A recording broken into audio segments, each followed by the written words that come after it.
Hey, this is Jacob with Optimized Physical Therapy Sports Performance. We're going to be going over a warm-up exercise, a dynamic warm-up exercise, the reverse lunge with the twist.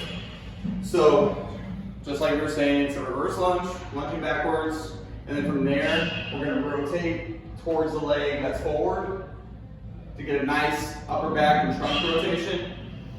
And we're going to keep doing that back and forth here and here with the lunge. So when we're going back, we want to make sure that that knee stays relatively over the ankle. It's fine to be a little bit forward with it.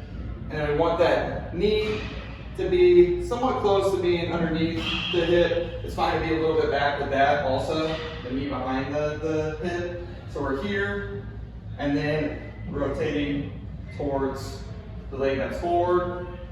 Same thing here. And rotating towards the leg. The other thing, we're going backwards.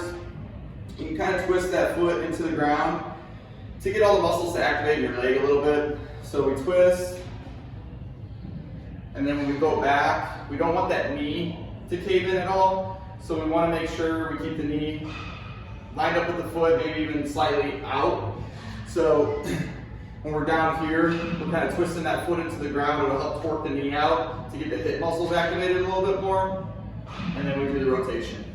Last thing, when you're stepping backwards, we just want to make sure we're stepping far enough, because it'll feel really awkward and you'll feel off a little bit if we're not stepping far enough back.